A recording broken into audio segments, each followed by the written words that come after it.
Welcome to the next dimension in entertainment. Coming to you live from the offices of Chapter One Films in Charlotte, North Carolina, this is the 4D Podcast with your hosts, Greg Prinz, Nathaniel Levinson, and Marco Brutus. Sit back and enjoy a deep dive into film. This is the 4D Podcast.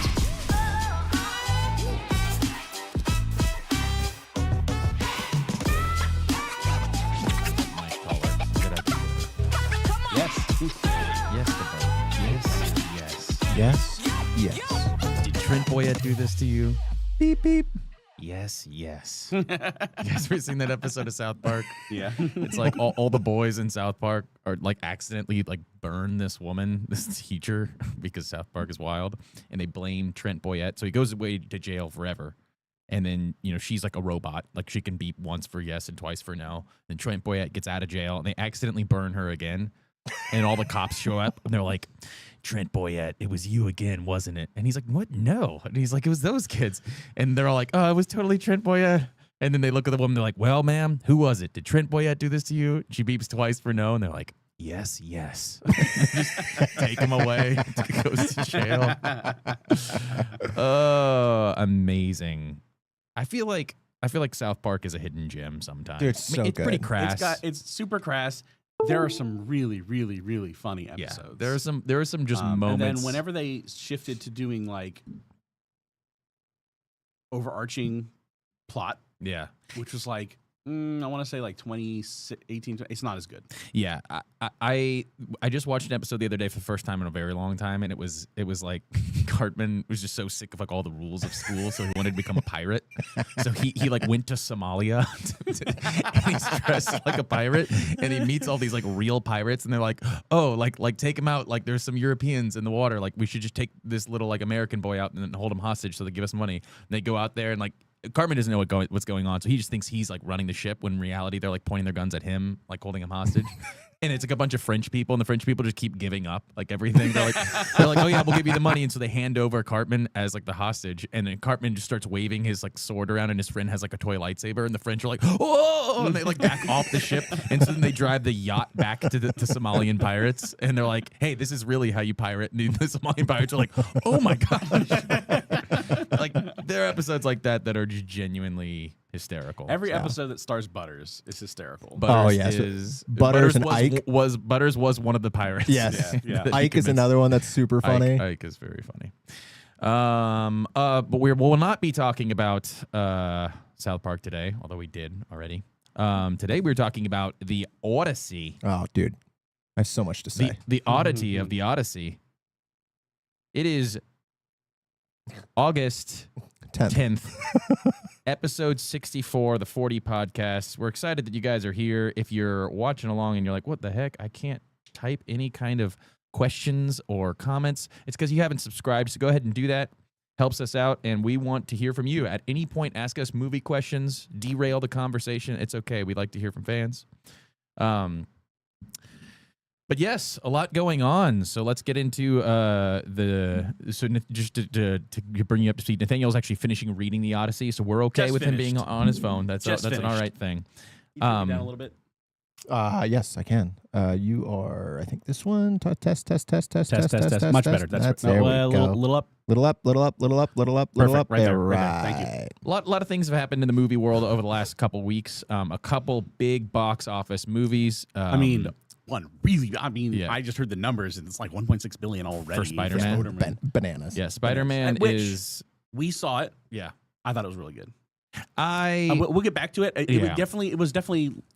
in the vein of what was the previous one? No Way Home. Yeah. Where there's really, really good stuff, and then a lot of extra fluff that they probably could have just gotten rid of. I wasn't like, I needed to think about it a lot. I think my viewing experience was good. But on like more time thinking about the movie, I feel like the more I didn't like it. So we'll talk more about it. We watched Spider-Man, we watched the Odyssey. Probably going to focus a little bit more on the Odyssey today, and then maybe you said it wrong. We watched the Odyssey. the Odyssey. It was an arduous struggle. It was a movie.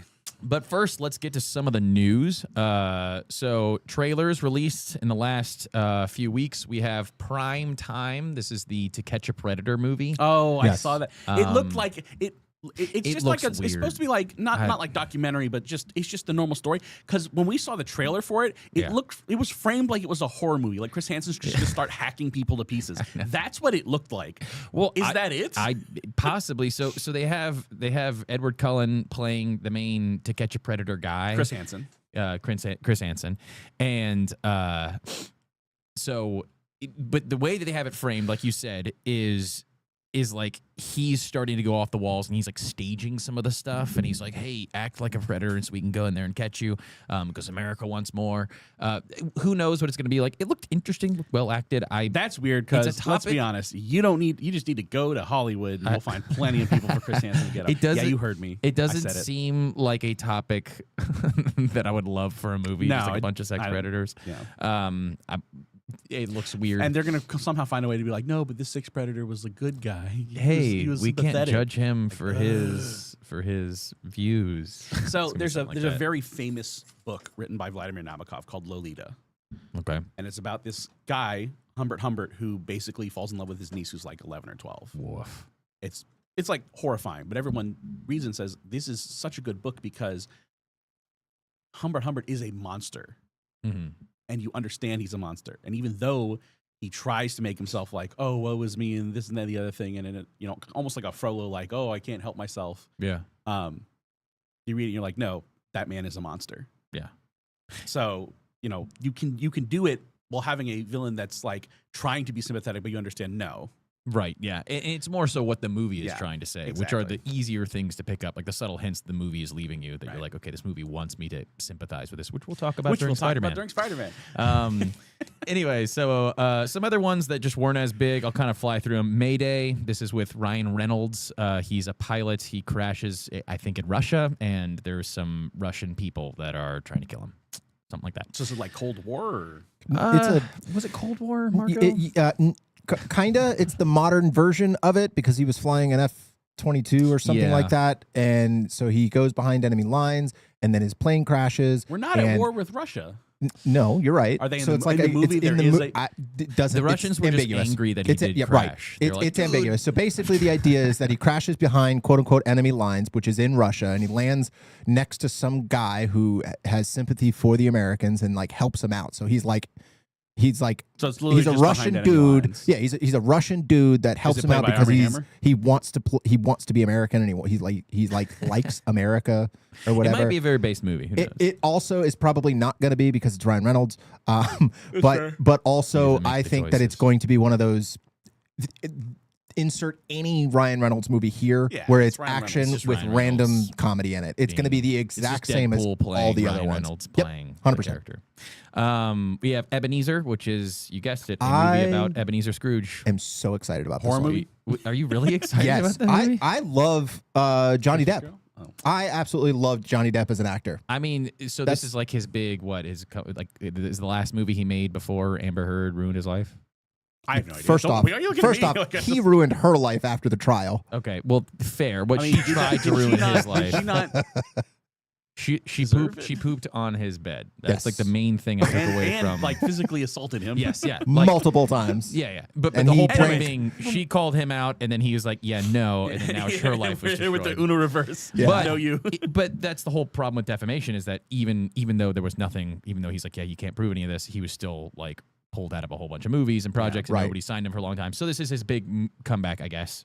I don't care for the character of Ebenezer Scrooge, though. Like, I mean, I don't know. Like, he has a good arc. He gets redeemed. Yeah, that's fair. I get okay. Well, we'll see. Maybe I'm excited wrong. And for it. Ebenezer Scrooge starts off as a terrible person, and he grows at the end. Yeah, like, I just think that he is a great actor in general, He is a good actor. He never looks like the same person twice, which I find very interesting. Except in the five. His ability to chameleon. And Sweeney Todd, he's the same. And Edward Scissorhands. What are you talking about? I'm just going to mute both of you. I'm just muting both of you. What I'm saying is, Jesus Christ, I'm in the middle of conversation and you guys just start talking. I still have you muted, by the way, just so you're aware. No, you can't. You can't hear anything. So what I was saying was, before I was rudely interrupted, was that he has the ability to chameleon out of any character, so he never looks the same twice, which I find fascinating. So that was that whole conversation that I was just having with myself over the top of you guys talking. Yeah, that was that. We were interrupting you to stop you we were stopping you from making a fool of yourself. We're trying to help you. What are you talking about? He looks the same. Okay, John. He does not look the same. Okay, here we go. Any movie. Just here we go. Hear me out. Okay, so Pirates of the Caribbean. 1, 2, 3, 4, and 5. And we all also played got the same character. Sweeney Todd. He looks like the same guy. Edward Scissorhands. He looks like the same guy. Does not look the same. No, he doesn't. Secret Window. Kind of looks like the same guy. Oh my God, you guys are wrong. He is really good in Finding Neverland. He's amazing. He has a Scottish accent, and it's charming. All right, we have a new trailer from Street Fighter coming out, and this one shows who's the green guy in Street Fighter? Blanc. And he's played by Rogue. No, I was gonna say Ryu or whatever his name is, but that's not. Ryu is wrong character. Yes, Blanca, and he is played by a CGI version of Jason Momoa. So Jason Momoa. This trailer is like all about him. He's like rolling around and hitting people, and then he's like, does it do the Sonic noise? Was like, he quite literally is like electrocuting and rolling in the air and hits people. So this movie, from what I can tell, is literally going to be like, we're just going to be a video game. We don't care at all. It's going to look mad jank. It's not going to matter though. It's going to be cool. We'll see. I think it's going to be good. I liked the old really bad Street Fighter movie. I thought it was a lot of fun. It was so fun. It was fun. But it was really fun to watch. But man, they did not do Blanca well in that movie. So yeah, maybe we'll actually get a redemption. Blanca. We'll see.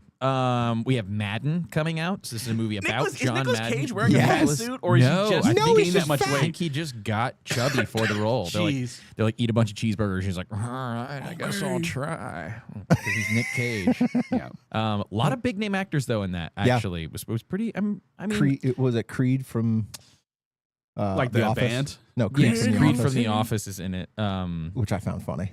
There's it just looks like a good movie. I'm I intrigued don't with care. the Madden story. I think that I I watched mean, the I remember him documentary. commentating. I think it's more about him becoming like the face of football because like all the games, it's so funny because you have NBA Live, you have FIFA, you have all these games that are just named after the sport, and then all the football games are just called Madden. Like, and everybody's just kind of like blends into your head. You're like, I'm mad, but you're like, no, that's just a guy. Like, why do we call it that? I still know. I could still, from like off the top of my head, do the entire ludicrous rap from the opening of Madden 2000. There was, so funny. I remember all of his little comments, like Madden's comments in like the 2001 Madden for the N64, where he's like, the bad part is his helmet fell off. The good part is his head wasn't still in it. Like, he had all these weird comments every time something happened. But that's the kind of commentator he was. He would just say, he's almost like Yogi Berra, where he would say stuff and you'd be like, what is this man talking just about? like go off about a golden retriever. And you're like, you know, in that respect, Nicolas Cage is probably the correct call. Well, that's why I'm kind of intrigued. Talking a bunch of nonsense. The whole like in his face, he's like, wow. He like literally turns into the character. He just becomes a sports announcer after that. That'd be great. That'd be funny. Travis Barker is coming out with a documentary. Yes. And I guess it comes out Because the soon. Blink-182 Yeah, it comes out on.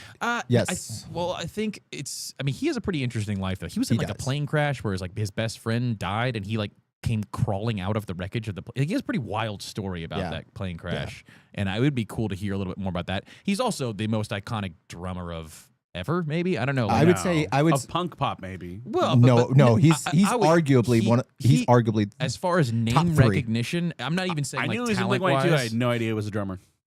So you're wrong. I'm not even like talent-wise. I would also put him up there as maybe the greatest Top of all time. three.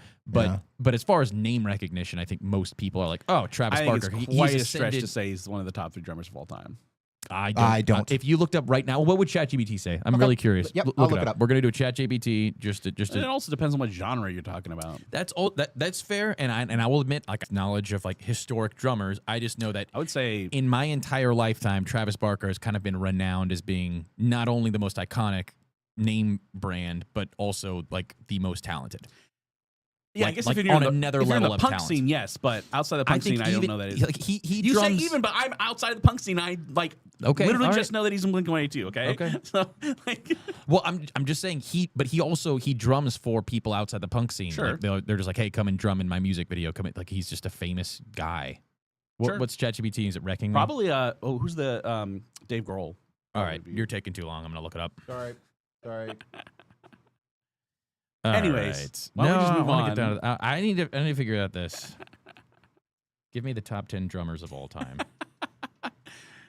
Look at how easy that was. And Marco's over there just. Number 8 according to this. There you go. Not top 3. version. Get wrecked. I was right. I'm not denying he's a good drummer. I'm just saying top 3. I just don't know where they're pulling this list from. That's my only thing. The question Anyways, is, anyway, did we ChatGPT can make up change any of the we names? can of the change drummers it on the to list? our possible. lifetime. He's a very famous drummer. He's a very famous musician, and he has an interesting life in the sense that he was in a very famous band, was out of it, went back into it. Plane crash, best friend dies. So it might be interesting. I'm a huge Blink-182 fan. I know you're a huge Blink-182 fan. That's one you can watch on your own. That's fine. Also, documentaries, man, we don't get that a whole lot on the show. No interest.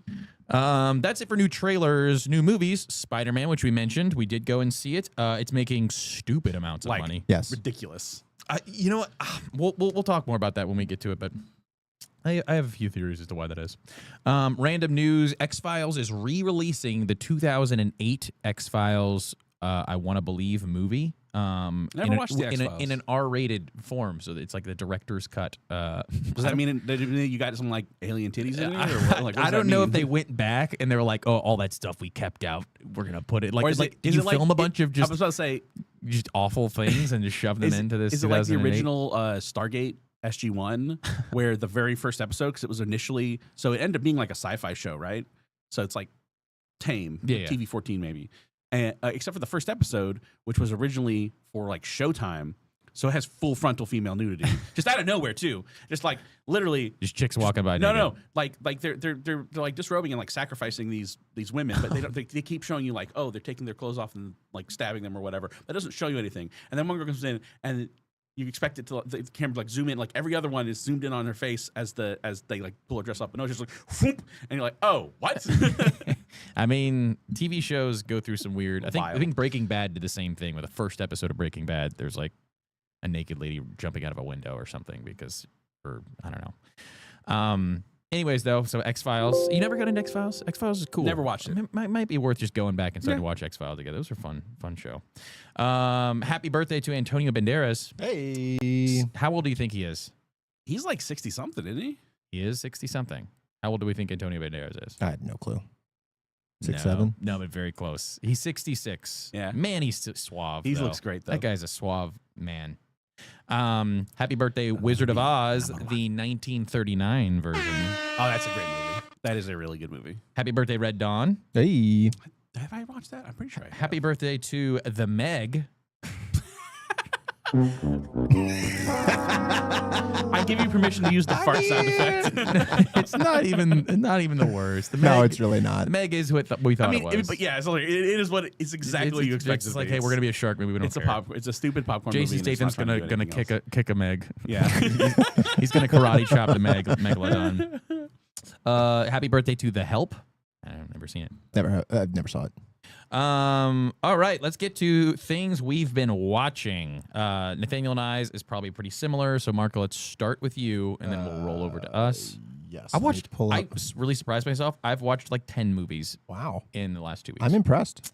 Yeah, 10. Yeah, I'm impressed. Some not so good that I will need a little bit of therapy for. Heard. I'll be like, guys, why did I watch that? Heard. To be fair, one of those you chose. You were like, well, maybe it's probably bad, That but I one. remember watching it.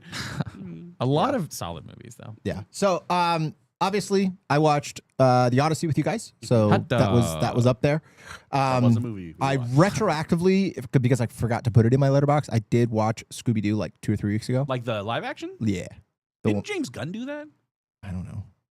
I just know that all the people that acted in it regretted doing it, except for the guy that played Shaggy, because his career is set now because he's like the voice of Shaggy moving forward. Anyways, watch that. Great movie. I thought it was fun, Isn't exciting. Scrappy-Doo the villain? Yes. In the I second thought it was really fun. It was like 2 or 3 weeks ago when I watched it. I just forgot to put it in my letterbox. I watched The Theory of Everything, which is the one about Stephen Hawking. Stephen Hawking's. Good movie. Thought it was all right. The acting was good. It definitely glosses over his creepiness, which checks out. So there's that. He was a frequent visitor of the island, if you know what I'm talking about. Woof. Yes. Yikes. I watched Hidden Yikers. Figures, which also was a very good movie. Very good That movie. was Apparently very non-historical. really Yes. Really. I got to go back and look I up. watched the breakdown. I can send you the video if you want. Yeah. If you can, that would be great. I would be curious to know what was accurate and what wasn't, because it did seem like there was some overly embellished things, sure, but the way that Typically they did happens, it, and- it was a biopic. It was a typical biopic where they over embellish a lot of things. Yeah. But I thought it was a bit interesting on how they did certain things and what they did with certain aspects. I thought it was a good movie. The acting was great. I thought it was great. Sheldon from The Office was in it, and I'm a big fan of The I Office. don't like The Fr- Office. Sheldon. So, well, from The we can't all be Office? correct. Sheldon Yeah, from you're The wrong. Office. It's okay. Yes. The Office. No, sorry, not The Office. You're Big thinking Bang. from Big Bang, which is Big so Bang. not Gosh. good. Woof. Yeah, Woof. sorry. And then I also watched Ready or Not, which is It's a horror movie, right? a sort of horror movie. It's like a horror comedy. It is on its face exactly what you would expect a horror comedy to be. And if you go into it thinking it's a horror comedy, it's not a bad movie. If you go into it thinking you're going to get anything out of it, it is an absolutely terrible movie. But it is funny. It's got like the little like it's one of those like comedy type things where they overdo certain things to the point where it like kind of makes you giggle and then it moves on. Like somebody gets shot in the neck with a Incredibly crossbow, right? Well, I'm explaining. When somebody gets shot in the neck with a crossbow and he's dead on the floor over there, and then they start talking and you can just hear in the background just for like 5 minutes. Just the whole time. The whole time this person's just like interrupting them because he's like gargling on his own blood. Anyways, stupid Sounds comedy. hilarious. Yeah, stupid comedy like that. If you go into it knowing that, not a bad movie. If you go into it thinking you're going to get anything out of it, not good. The only good horror comedy movie was Tucker and Dale vs. Evil, which is very good. Never saw it. Oh, it's really good. Yeah, never saw it. And then I watched Snowden, which also very, very good. I thought that was a really good movie. So that's what I've been watching. Snowed in, aka Snowed in. Charlotte got 1 inch of snow. All right, Snowed Nathaniel. in. Ha, ha, ha. Were the only movies you watched with me? No, I watched the Oh, it's true. 1997 Odyssey as well. Okay, that's fair. That's fair. Oh, I watched that too, but I watched that before Yeah, our last one. Yeah. last episode. What else did I watch? So we watched the Odyssey together. Spider-Man. We watched Oh Brother, Where Art Thou? Oh Brother, Where Art Thou, and then we watched Virtuosity. Virtuosity, which that was a movie. Man, if anybody's watching and they're like, "What is Virtuosity?" Just stop. Don't dig. Don't dig into the archives. Russell Crowe is so hot in this. Unless you want to see Russell Crowe's butt and Denzel Denzel briefly in dreadlocks, which was weird. Denzel with dreads. And then a bunch of really weird pre-Matrix gargly gook. Yeah. But it was very funny, and Greg pointed this out while we're watching it, it's one of those movies where there's this weird hyper-futuristic technology, but everything else is just the year that this movie is set in.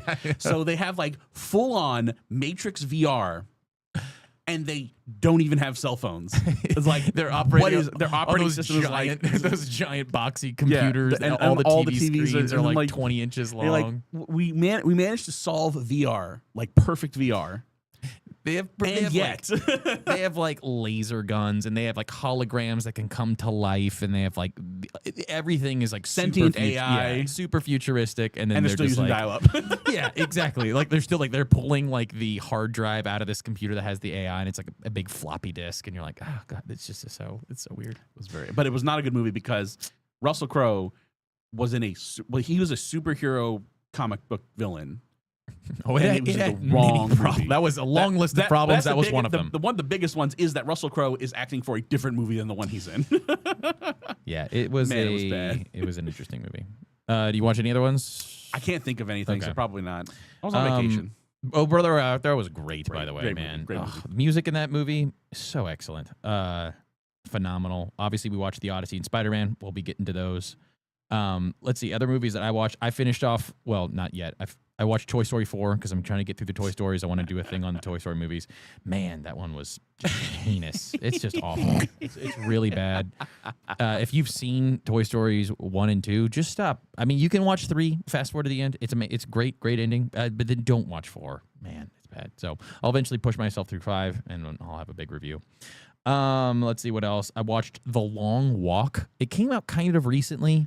Isn't that the one where like you have to keep walking or you get shot? That's the idea. Like, so I was like, oh, I'm on we had a video shoot in California, so there's a lot of flying, and so I was like, I'm gonna watch a bunch of movies.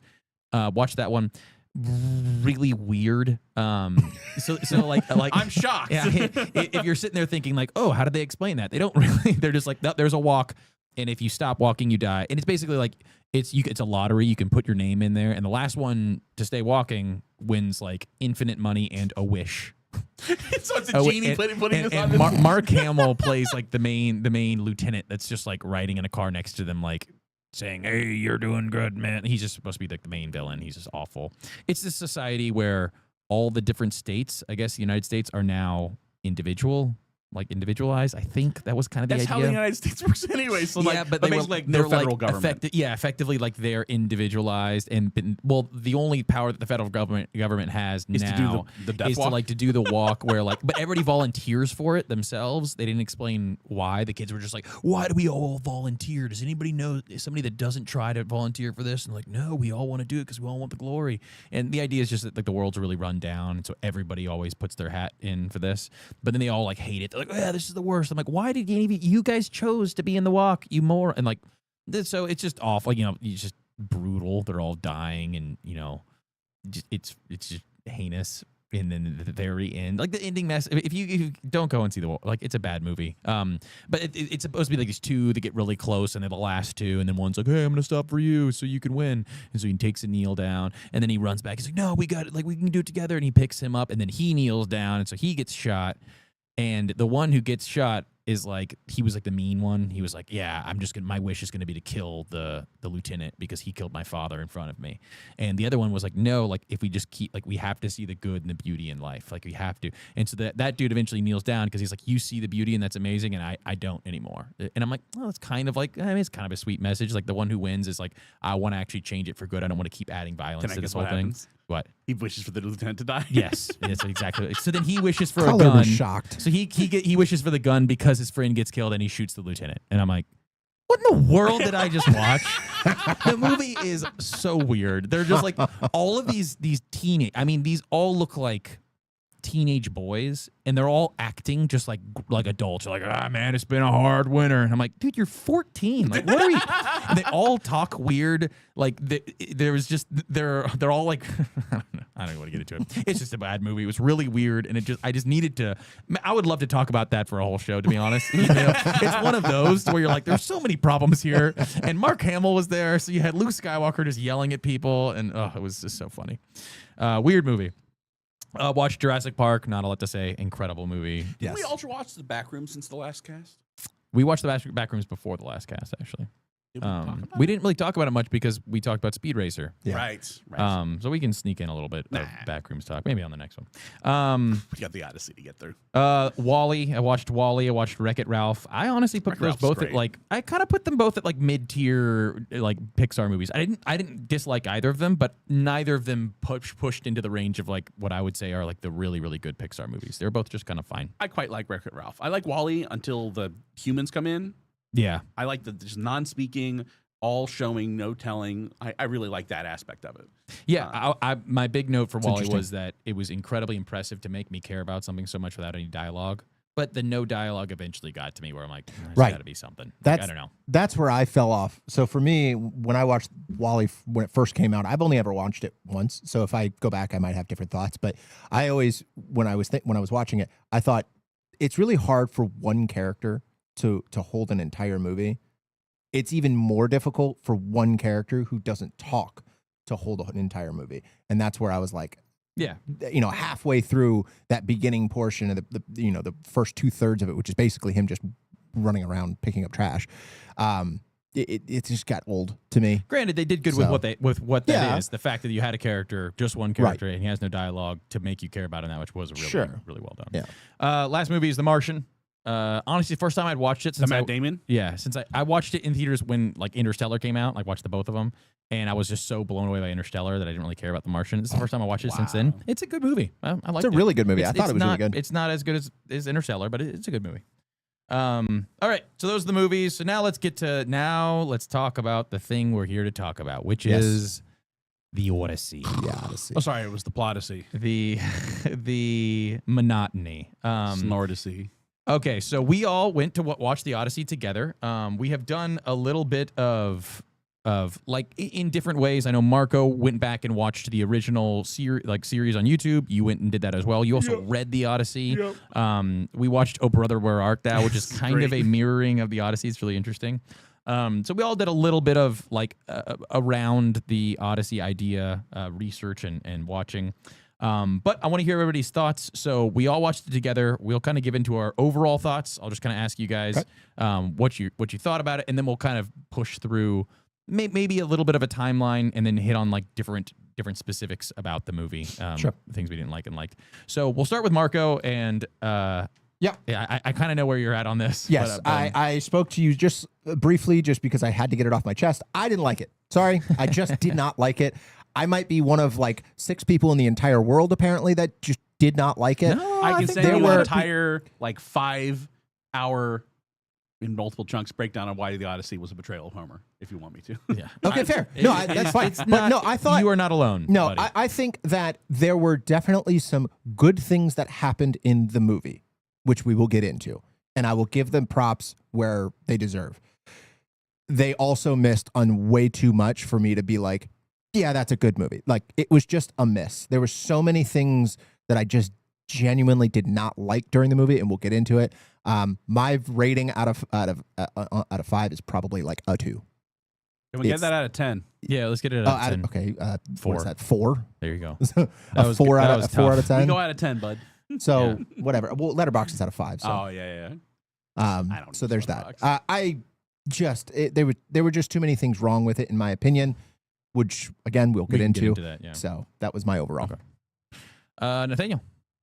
Yeah, I mean, so I think it was a technically well-made movie, which is damning with fine praise. Yeah. Because as much as I thought there were good shots and some really impressive effects, and one thing I really appreciated, and I any movie that does this, I really, really appreciate it, is the dark scenes. I could actually tell what the hell was going on. Yes.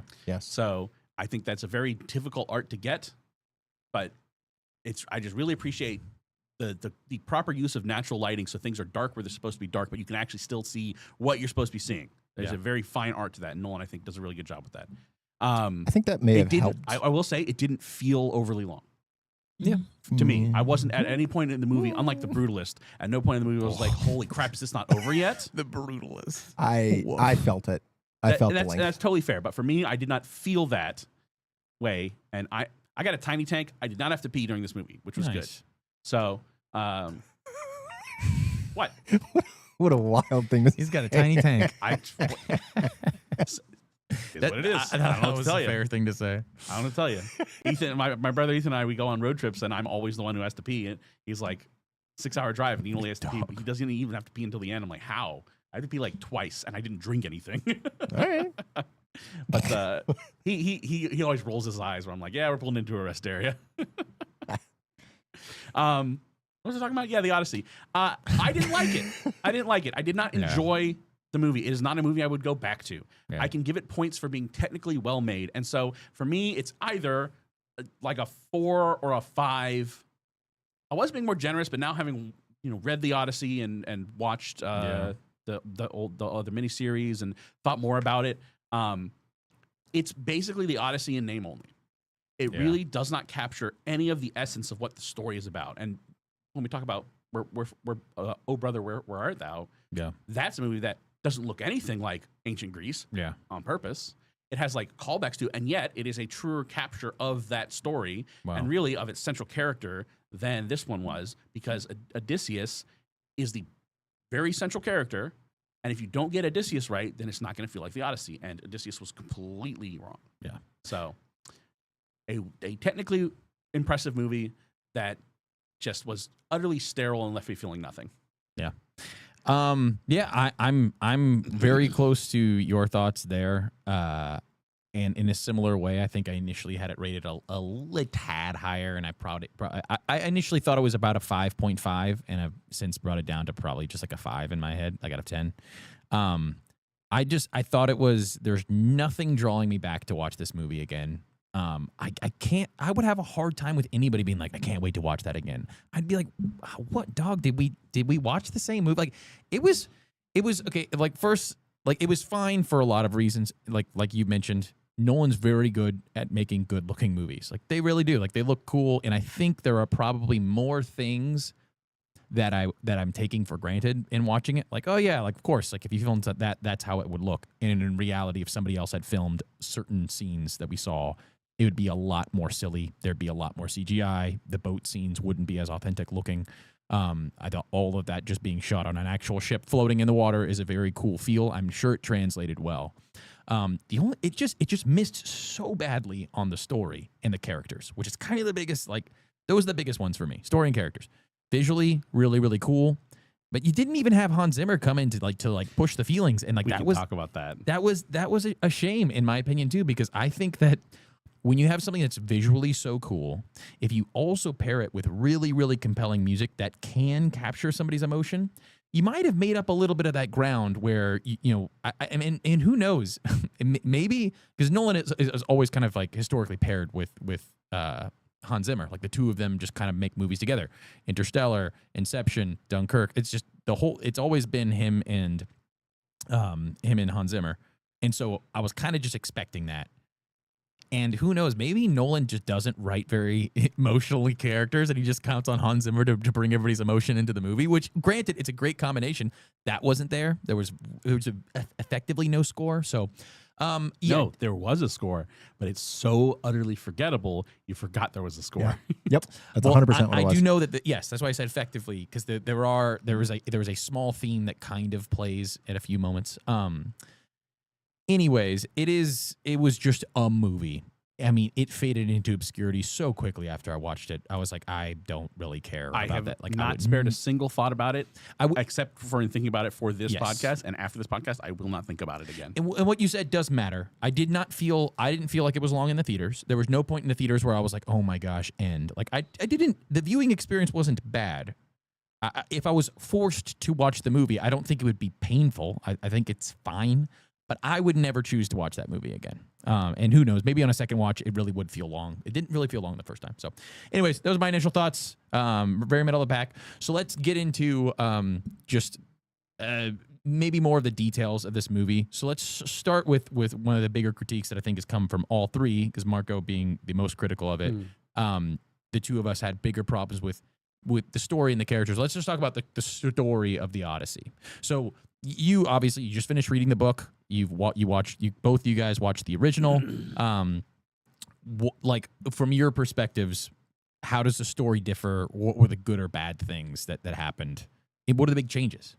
Well, so in both the 97 and this one, like there are some major story beats. So I mean, I can run through a quick list of them. So it starts with Troy, right? Now the book starts in a different place, but chronologically within the story, here's what happens.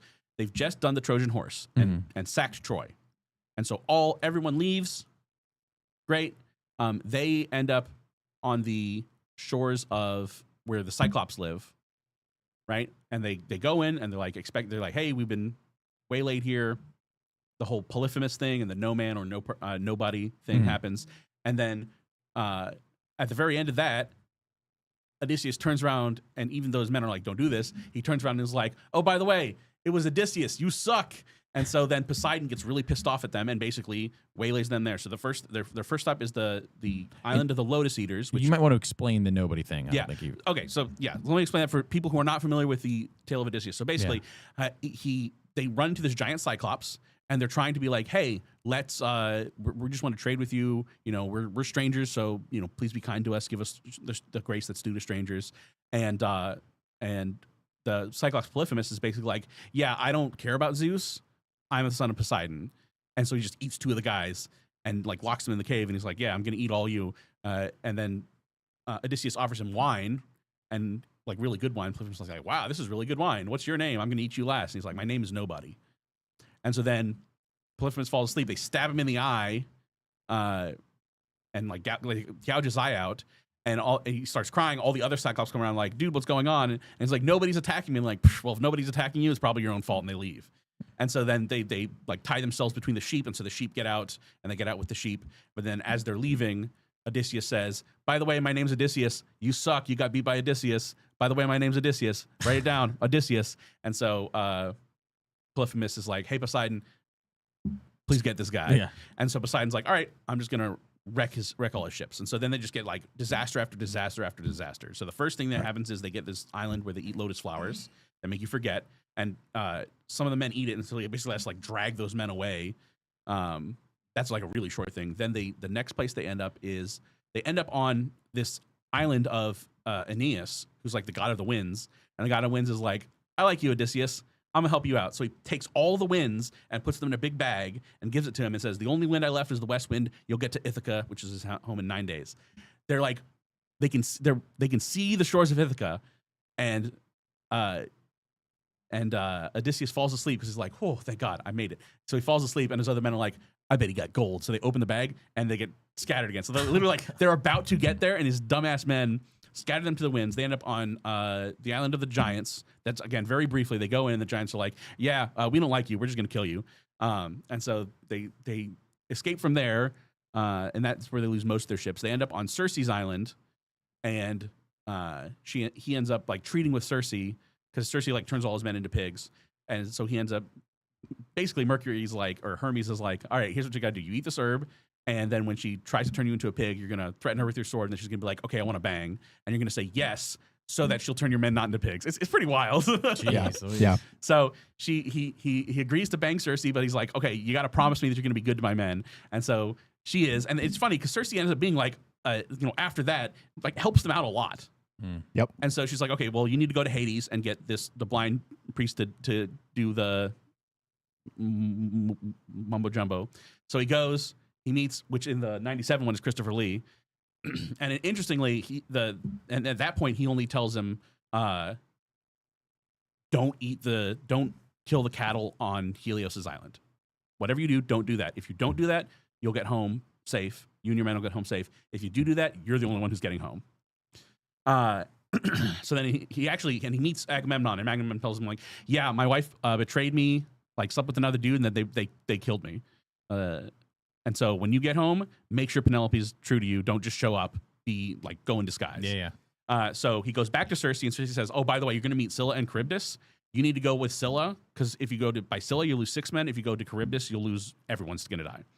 So they start sailing. They go past the sirens.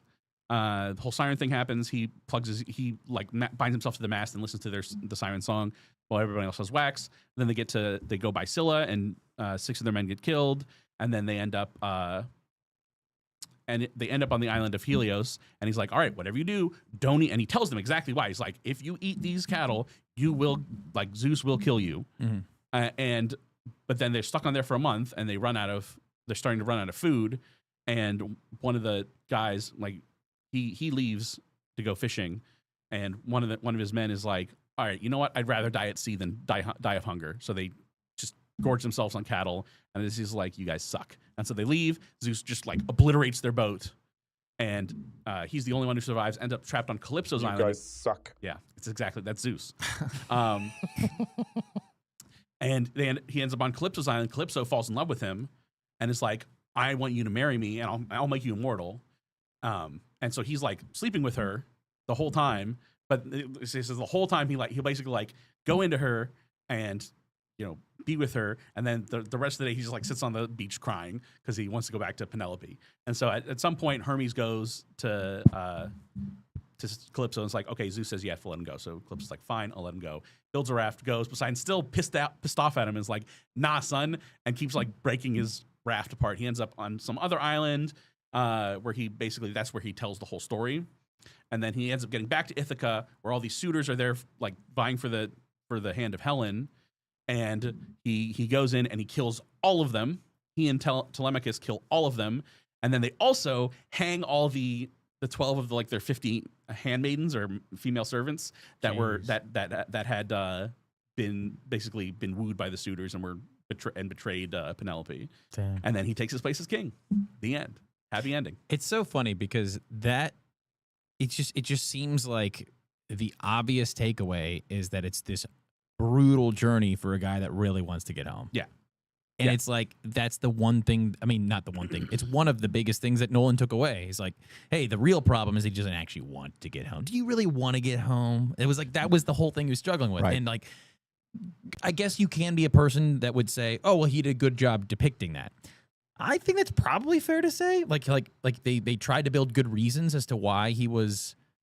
Actually, I'm not even sure if I would agree with that. But either way, even if he did a good job, that is like, it seems like the biggest takeaway you can get from the Odyssey, and that not being there seems like the most important thing. So my reasoning as to why that was probably the biggest miss when it comes to this is Odysseus in the first 2/3 of the movie did not become likable, isn't the right word, but attachable to you. So you didn't feel for him until the very end, when you found out that he really didn't want to be home, because he was avoiding it because he's the one that caused all the issues and broke Zeus's thing and this and that. So it's like this whole time you're trying so hard, you want to root for the guy, and then you can't, because there's no reason for it, because every single time they turn him into a pansy, because he's like, nah, I don't really want to be home, but I do, but I really want to be home.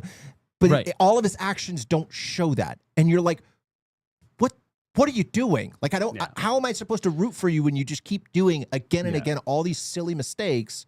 When also in the Odyssey, both the story as I understand it and the 97 version, his whole shtick is that he's a smart guy. Yeah. He isn't a brute force guy. No. He just isn't. He is the smart soldier that they did for the Trojan horse. He's the entire mastermind behind the Trojan horse, right? Which they depicted that. But outside of that, they didn't depict anything about his smarts.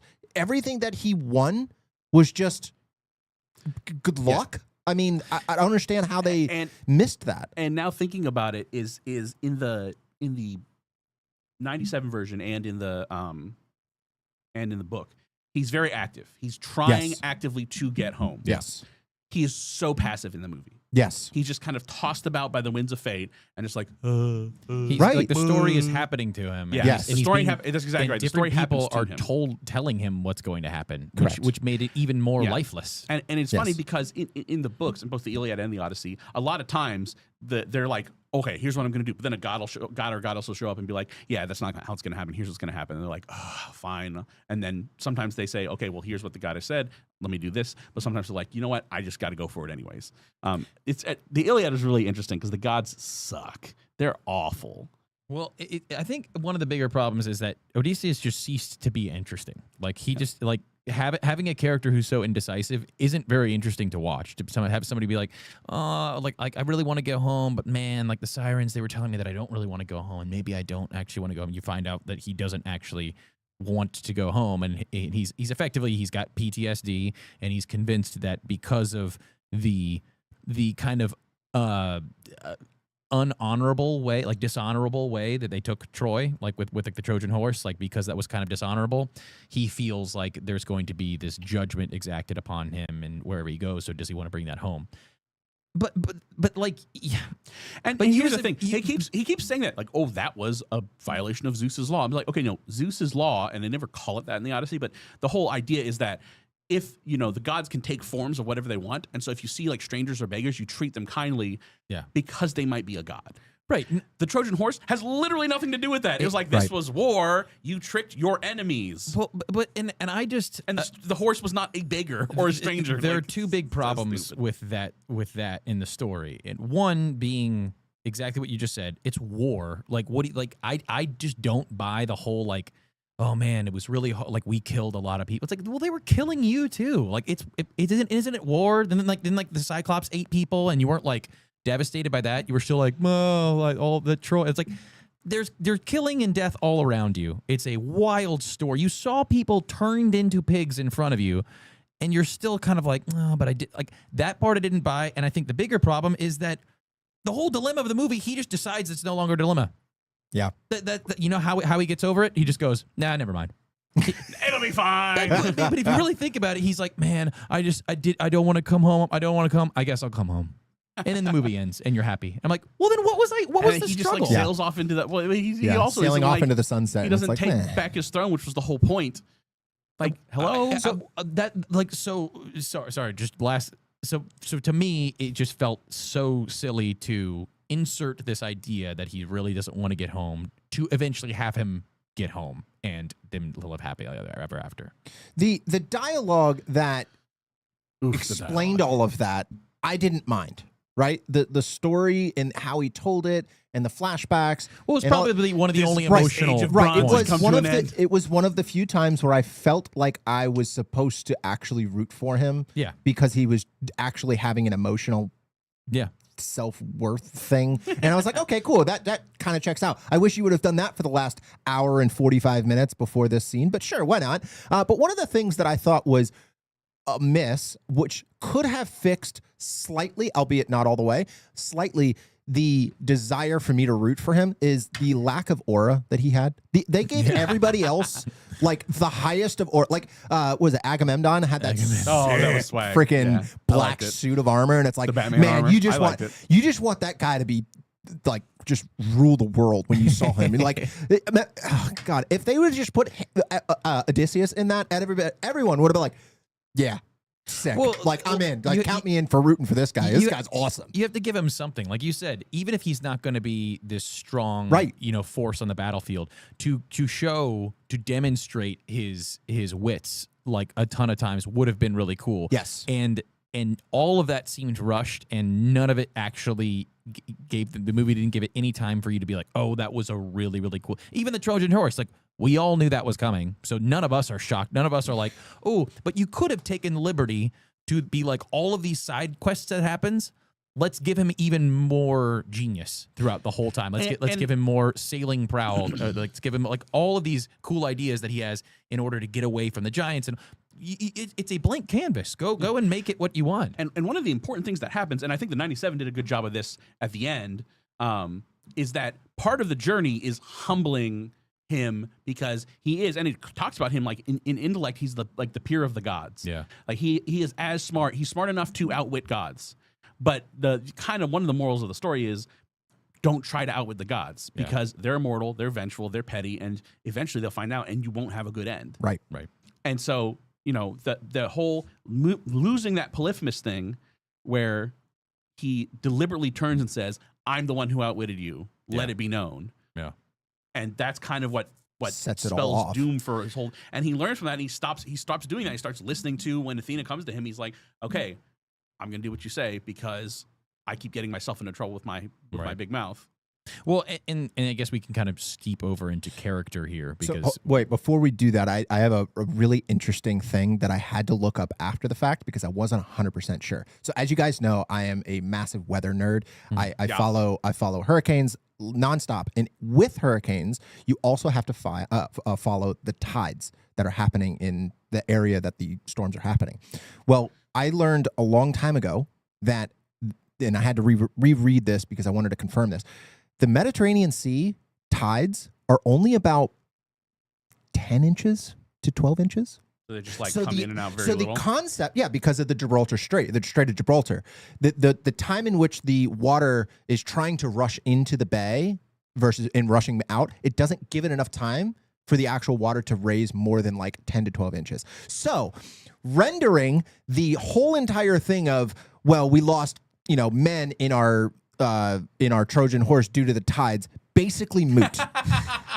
Which I found very interesting. When I was watching it, I'm like, that doesn't make a ton of sense, but I have to go back and confirm that to make sure that I'm not a moron. Only Marco would pick up on that. I was like, I love it. So fun fact, wouldn't have happened. There you go. That was just a little side note that I was like, man, that is such a bizarre thing. Oh, and then while I was going down the rabbit hole of researching that to confirm that I was correct, those reeds that they used to breathe, that was actually a legitimate thing that they used back in the day to try and go from one place to another.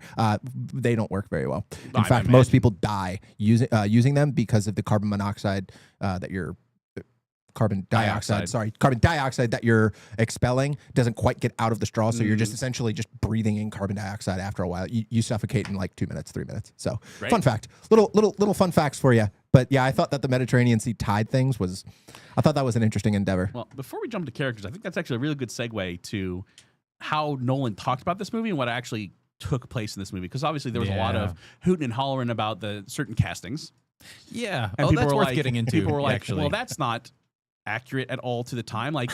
There's literally one Greek person in the cast, a no-name character, a no-name background character, so Nolan had his foot in two different trucks that were driving in different directions. And I really think if he had just kept his mouth shut, people would have just speculated, but he came out saying certain things, and you're like, okay, you want to have your cake and eat it too. So the music, for instance, the reason the music is the way it is because he's like, well, they didn't have stringed instruments back then, so we're not going to use any stringed instruments. So he got the guy, whoever did the music, to rented 24 cymbals or something, random stuff. And so it was utterly unforgettable. It's like, okay, great.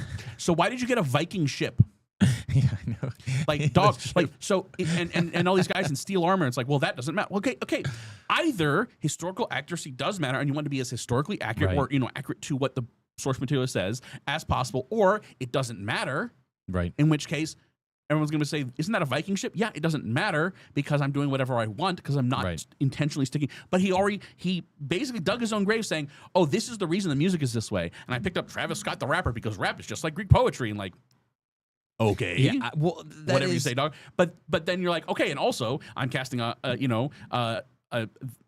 Elliot Page. Let's address the Elliot Page in the room. I'm casting a 5'2" woman as a she's Greek warrior. 4'11", I think. She's tiny. That's wild. And even though they tried to frame it like she's not tiny human being. And you're like, the bravest Greek warrior I do. Nah. It was wild though that the she's child they got to play young her is bigger than she is. It was wild. Yeah, it was wild that the opening scene is her hey, just dead instantly. just those memes came true. But one of the things about her or him or whatever, honestly, I didn't care. She was fine. No. The acting was fine by her. Again, that's not what I'm talking about here. I'm talking about the idea of authenticity is like, you can't both claim I want to be historically accurate and then make these casting decisions. Yes. And make and other decisions as well. Sure. I just didn't, that part of it, I did not care one way or the other. I thought the acting on that side was perfectly sufficient. I mean, she was in the movie for 5 minutes. Right. Yeah. That was the other thing. Like, I don't really care that the Elliot Ellen whatever Page was in the movie. I genuinely do not care. There was zero part of me while watching that other than the very, very beginning scene when she gets stabbed, and it was hilarious that it was like all the memes came true. Other than that, I was like, very forgettable. Whatever. But to be fair, every character seemed to be a little bit forgettable.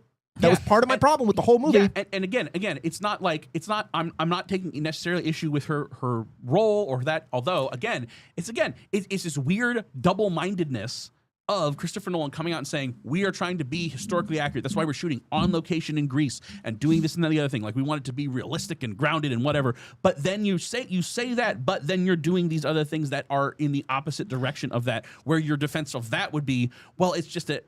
You can't both say we want it to be realistic and grounded and historically accurate, and then also say, well, it's a myth, so we can do whatever we want. You can't you can do one or the other, but you can't do both. And they tried to use both defenses at the same time. Like, you can't do that. It was very frustrating for me. And even Ellen Page's character, whatever. Her character, the Page character, was not even from the Odyssey. She's from the Aeneid. Sinon is from the Aeneid. So it's like you didn't even, which again, the whole Trojan horse thing is really brief in the Odyssey. It just says, oh, by the way, they built a Trojan horse and then they snuck in and that was it. Whereas the Aeneid goes into like way more detail. So, whatever. I know, again, I'm fine for you pulling from different sources. But it was like, okay, you're speaking out of both sides of your mouth. Either you're going for maximal historical accuracy, which you weren't, or you're not. And that brings me to the gods, right? It says, it opens with that line, an era of apparent magic. I'm like, bitch, that magic was not apparent. Yeah. There was nothing apparent about that. They literally went to and talked to the souls of the damned. They saw a cyclops. They saw they got turned into pigs. They saw Scylla and Charybdis. Like, there was nothing apparent about that magic. Okay, you want to talk about, the gods are kind of absent, like maybe Athena was just a PTSD. And you're like, yeah, but you can't deny unless Christopher Nolan was like, it was all a dream that he had, right? There's clear magic there, and then if he doesn't, there's a point which it seems like within the universe that Odysseus doesn't believe in the gods. Because he says, your gods. But then he's like, don't eat Helios's cows. Helios is going to be mad. Like, well, which is it? Well, I think that a big problem with what you're getting at is that there were problems with both of those things, right? And so you had you had the slight, it might have been more slight or less slight for other people, but like the slight distraction of the fact that everybody it just looks like downtown LA, like all the, and there's even to the point where he's like, brutal. We're Greeks. Yeah, the Indian guy and the black guy are like, we're Greeks from Ithaca. Like, any other context, I would like, that's a comedy, like that's a satire, and that's funny.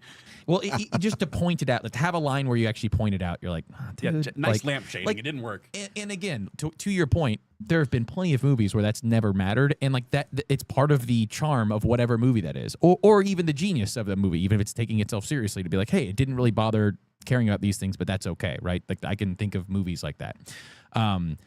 But those usually aren't the same movies that are going, we got to take out CGI. We got to have everything shot in this very real. We got to ground all of these gods, all of these mythical beasts. We have to ground it, really into the. But it's like, make sure the ocean breaks. But you're also like all the layups of being like, hey, let's hire people that we think would look like these people. You're like, nope, but not that. And you're like, all right, well, that's kind of like the bigger one, because like, you also still had to CGI the giant monster that came out for like 6 seconds. You didn't want us to remember that, where it was like. Yeah, and you're like, and it looked like doo-doo, man. What was so that? Ironically, the garbage 97 CGI weird-headed monster kind of looked better. Yeah. Well, this one, because it's so obvious against a movie that does everything it can to be no CGI, to be like, it's like what was that like jelly monster? And like it only like you only saw like the tip of it. You're like, what was that? What was that? What's that? And then you see it like sneaking away into the mountains, and you're like, and then they're just like, we're mad at you now. And I'm like, why? Dog. So before we keep going and shitting on this movie, because it seems like that's all we're doing here, I do want to get into a couple of the things that I did like. Okay. Right? So one of the things, as we've already kind of talked about, is the use of practical. Very cool. Yes. Oh my God. Yeah, very cool. Some of the coolest shots that I've ever seen in a movie were done because they were all done with like actual animatronics and things like that. So for example, one of my favorite parts of the entire movie was I can't remember the lady's name. Cersei thank with you. the pigs. With the pigs. And she was like morphing the faces into pigs. That's all animatronics. Yeah. That was not CGI. I thought that was incredibly impressive. Yeah, for my taste, that went on for way too long. That's fine if you want to have that, but the ability for them to do that and make it almost look CGI, but it not be CGI, it was a truly incredible scene that, from a filmmaker, from somebody who does videos for a living, man, incredibly impressive. The other one was obviously the gigantic 65-foot puppet that was the Cyclops. Mind you, not really sure whose decision it was to put a vagina on his head. Should have just put the eye normal sized, but whatever. I mean, to each their own. It literally looked like a vagina smack dab in the middle of the domes. But again, to each their own. I thought that the rest of the body and the nose being crooked, which I thought was interesting, very, very cool. I thought that the way that it was moving around was very lifelike because it wasn't like, it odd. looks like a big dude in a gimp suit. I thought it was really, really well done. That whole scene was really cool. I thought it was like almost like horror-esque, which I thought was interesting to add in there. In like how the dead bodies would fall on the floor and you could. Anyways, I thought that all of that was really, really well done. So that was my one positive of the movie. Yeah, there you go. Funny enough, I didn't like the Cyclops. I thought it was like impressive that he could do that, and I'm like, but that's all. Like that was the only thing I was looking for was like, oh yeah, I heard that none of this was CGI, so I'm curious. I'm like, oh wow, like that looks like either a filming distortion where you film like a really like a person and you blow him up and put him in the background and he's just moving around, or it's a puppet for a lot of the scenes. All that very impressive, but also like it didn't add anything to the movie, and at least in my opinion. I was like, I think it would have been better if it was just a big CGI Cyclops. I think it probably would have just worked better for the Odyssey. Although it is impressive, and yes, the skill it takes to do those things, this is just one of those times, and I love Christopher Nolan. I love him for those reasons lots of times. This was just one of the times that all of those moments, most of them, the Cersei thing was really good. I mean, the whole scene was very creepy and weird, and I think it's supposed to be. So not that creepy and weird is my favorite part of a movie, but that was done well. Like if I were to change things and make it more CGI, like make it more Michael Bay than Christopher Nolan, I feel like that part might stay the same. But other things that I liked, if we're gonna kind of live in that area for a little bit, I just thought there were really impressive scenes and moments. I thought the stuff that was shot inside the horse was really cool. I thought that those are scenes that just visually stay with me. I liked the moment at the end was the only emotional moment I thought when he was actually telling his story to Penelope. I thought that him and his son had a nice little moment where his son figured out it was him, but he still talked like he wasn't. He's like, well, no, I'm just a traveler, but if your dad was here, he would tell you how proud he was of you, or something like it. He's basically like communicating through not communicating. I thought that carried some emotional weight a little bit. Those were like the big moments for me. The rest of it was, and we'll get in like, yeah. Is there anything you like that you want to throw in there? Yeah, all the stuff I liked is like in abstract. Yeah, like within the setting of the Odyssey, I'm like, but like they didn't for example, Cyclops. Yes, visually impressive. Yeah, but also where was the whole nobody thing? That's really important to the story. Yeah. Yes. The Cersei thing took way too freaking long. I was like, yeah, that's technically impressive, but God, it's just going on forever and ever and ever. And again, it felt more like a horror movie. I'm like, I came here to watch an epic, and an epic can be dramatic and have tragedy, but it shouldn't be like a horror movie. And it's way too long to be a horror movie. Like, goodness gracious. Other than that, I was just like, I mean, the character motivations are all wrong. Like mainly for Odysseus, but even for everyone else. Okay, so let's take, for example, and it was changed in a way that it's just like it is a modern interpretation of what it should. This is what the Odyssey should have been for a modern audience. And again, it's not like overtly this way, although you could argue about the casting, but it's not overtly this way. But the things that they really like, almost like a discordant note. When I heard those, I was like, wait, that's not right. Mm-hmm. So, for instance, like really early on, they say, oh, the reason we were at Troy was to fight for the hand of Helen, right? Menelaus's John Bernthal, Menelaus's wife, who was stolen by Paris of Troy, right?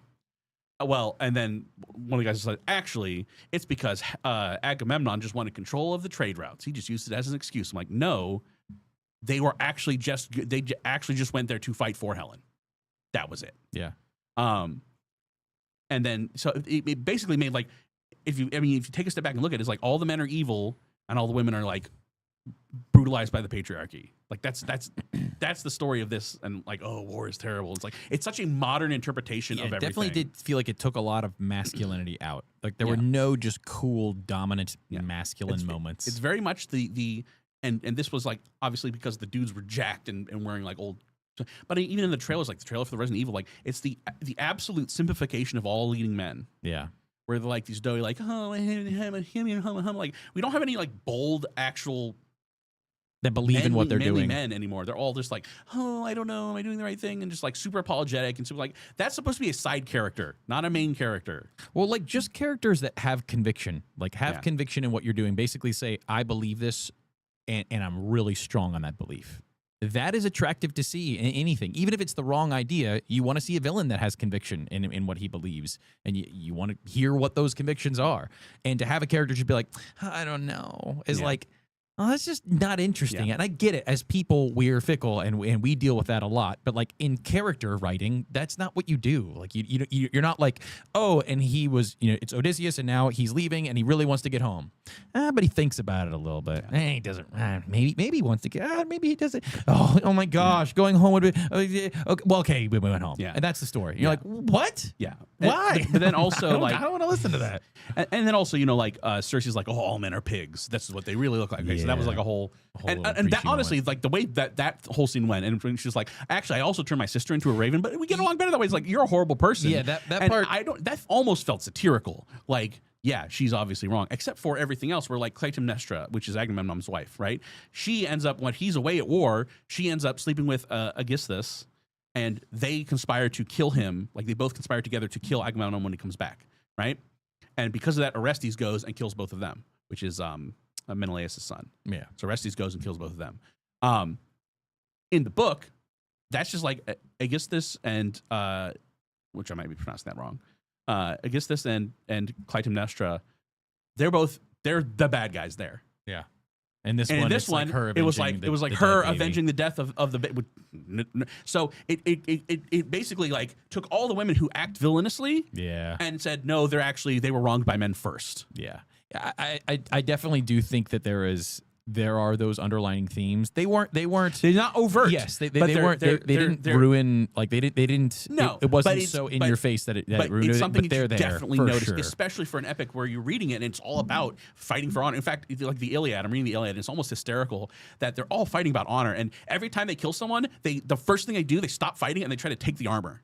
Yeah, because it's like the spoils of battle. You try to take that first, and so everyone's like fighting each other, like trying to get them off of them while they're trying to take the arm. It's crazy. And then there's literally one where this one guy steps forward and is like, "Who's gonna fight me?" This other guy steps forward and they're like, "Announce yourself." And so they tell each other who they are, and they're like, "Wait, my dad was friends with your dad. We're bros now." And then you don't fight. It's so weird, but it's like this is kind of what ancient Greek life was like. It's very much an honor shame society, and you get honor by being a strong warrior. Well, that's where it is.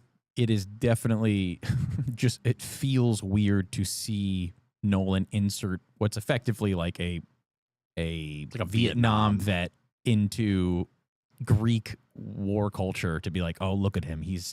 I'm like, I don't know, dude. Like, I don't know if you can sell that to me. Like, I don't know if you can sell that a guy that goes around hacking people to death with a sword isn't like, hey, I've gotten used to this by now. Yeah. Like, yes, for us watching it, be like, yes, to witness that or for God's sake, to do it would be life altering and you'd be scarred. to somebody who's like, that is what war looked like, and I am a seasoned war person. Like, I am here, I'm coming up with the ideas for him to be like, man, it was really like, I'm just really struggling with. And it's like, I don't know if I buy that, dude. Yeah. That you also shot a bunch of people with a bow and arrow like 2 seconds ago, and like also comical that it's like, we're gonna lock them all in a room with you and give you a bow and arrow. No, the funniest Dude, part there's of like that, 50 of them. They could just charge you and you're dead. And he's like. yeah. So the funny part of that, and the 97 one gets it right, is Like, there's 40 Telemachus basically is like, oh, I want to get all these weapons put away because they might get burnt by the fire, and so he basically hides them all so that only he and Odysseus know where they are. But this one, it was literally like, you ever play those video games where like you pick up a new weapon and it like announces like Metal Slug? So you pick up the weapon, it's like rocket launcher, metal machine gun, SMG. like throwing shit SMG, down. rifle. It's like rocket launcher, just go, okay, machine gun, okay, and the 97 fight at the end, Yes. where people just getting pinned to the wall. That was kind of amazing. Yeah, it was sick. It was awesome. He literally like two-handed throws 2 spears and just pins 2 guys to the wall. Well, I mean, it was that's badass. but It that's was like great. that's cool. Like that's why people go to watch movies like that. And I feel like maybe it's just his Achilles heel. No pun intended to say that. Maybe it's his problem to want to ground everything, to be like, dog, like we need some awesomeness happening there. Like there's a reason that everybody loves the hell out of Gladiator. It's because Maximus is such a cool character. Yeah. Like he demands respect in every scene he's in. He is so cool, and Odysseus is stripped of all of that. Yeah. And to again, to try before we dig into the character to be more of the story.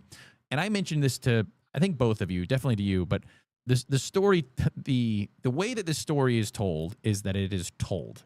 It's not. It's not shown. You're not living the story out. And the way they do that is that you're getting one Odysseus who is on the island with Calypso, and he's eating the lotus plant, so he's kind of forgetting most of what he knows, but the memory is coming back, and so he's telling her what he remembers.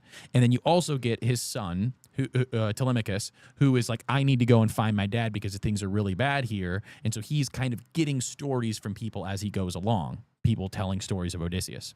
So all of these stories that you are seeing, you are just really hearing from these people. And the big problem with that is, we've talked about it before on the show, is showing, not telling, being an impressive way to tell stories.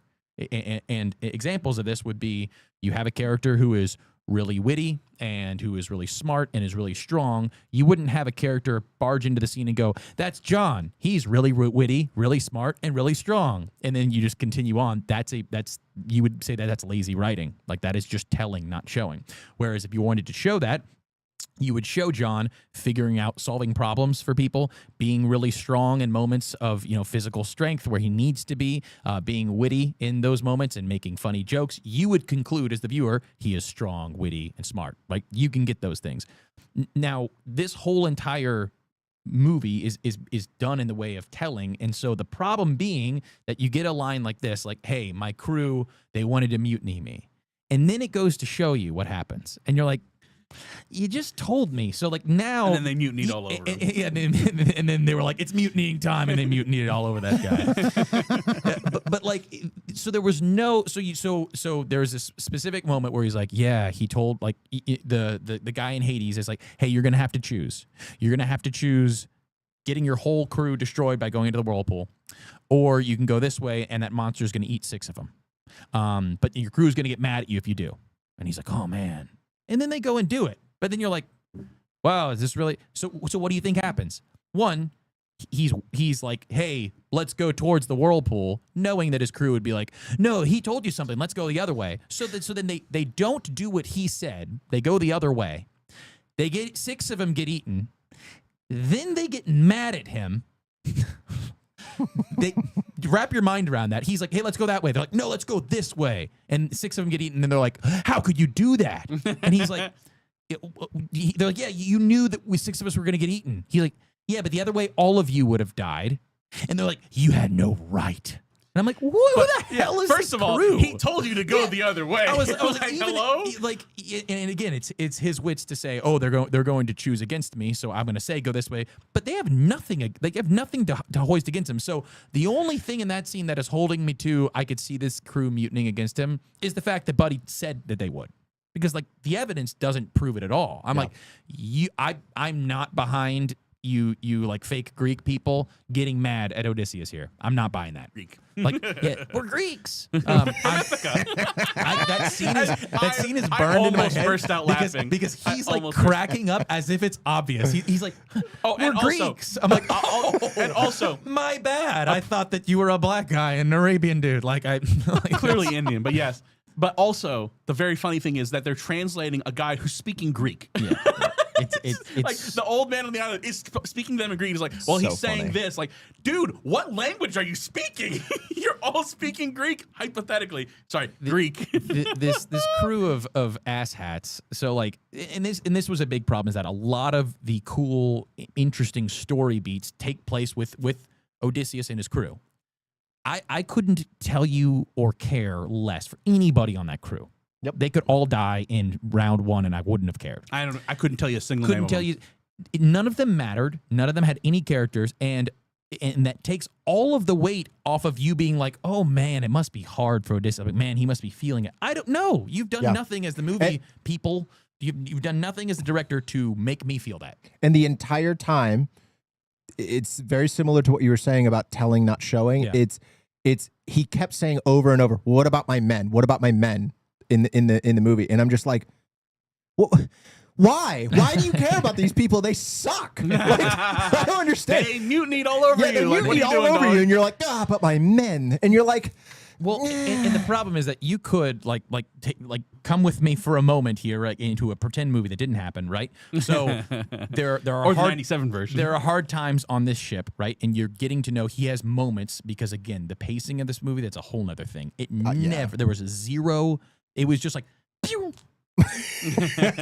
and the movie was done. Just like there was no, and I even like painted this picture to, I don't know who I was talking. I was like, there wasn't a scene where you just had somebody leaning against the bow of a ship, just sitting there waiting, throwing a rock in. You know, it's a really. You said this to me. Yeah, really imagine just beautiful scenery, just like you just drink in the moment, like draw the viewers in. Here we go, and then it's a quiet morning. He's throwing a rock, whatever. Somebody just walks up, posts up next to him, doesn't say anything for a while, looks around. Looks over and exclaims at whatever's going on. Man, it's been a rough couple of days. Anything. Just there was no pace. There's no moment to breathe like that. There was never a moment. You're not wrong. I didn't even notice that until now. Yeah, you're not wrong. No, everything was just talking. Next thing, talking. Cut to this, and it was. There was never a moment where it just faded into a scene. You got the scenery. You came to the ship. So the problem with that is that you are never allowed to feel like you're there. You are never once sympathizing with the crew, which you should sympathize with, right? We should all be like, dude, they were there forever. They just wanted to get home. Make me feel that, right? If 12 Angry Men can make me feel irritable and like I am claustrophobic and sweating just by being like, oh, like the AC is out. Now we've got to close, so we're opening up the windows, but now it's raining. So we got to close the window. Like you can feel everything in that movie. And it just takes place like in one room with a bunch of dudes. Yeah. And they're not telling you, and they're not like, oh, and we were all really irritable, and it was like, no, you just saw it. You got to see these people slowly get more irritable, and the emotions get higher, and the room is reflecting that, like, right? Like as they're like, oh man, the AC went out, so they're all sweating a lot, and they're doing this a whole bunch, and then it starts to rain, so they have to put the windows up, so they're sweating more. Like it builds so much into it to where you feel like you're sucked into this moment. Whereas they did nothing like that to make me feel like that on the ship, which is like an important place to be, right? As the viewer, you should feel like, oh man, I was there. I was one of those crew members. If you gave me some of those slow moments, you would probably get us sympathizing with the crew to go, man, whatever. Like John Smith, like I feel him being like, yeah, whatever. My buddy Brian was just eating, and I'm having a hard time with it. And Odysseus like, man, I'm sorry you're going through that. Did he have a family, whatever? And they talk, and he's like, hey, it's all right. Like, I really, whatever. Yeah. You don't have any moments. It's just like, oh, and then the crew did this. They're like, hey, we would have gone over there. And then we went over there. And hey, why do you, and I'm like, am I supposed to care about these people? It's happening so fast. It's funny, too, because in the Iliad, like, obviously a ton of people die, and it'll always be like, oh, and this person died. And it talks about, like, he never returned to his 6 wife and 7 children. And, it like paints this big picture about what his life was like. And honestly, the Iliad drags a lot. The Odyssey is much more engaging, but the Iliad, it would go into like paragraphs of like this person who did this and did this and did this and did this and did this and did this and did this, and like, oh, so I know who this person is and why it mattered that named person died. And this had none of it.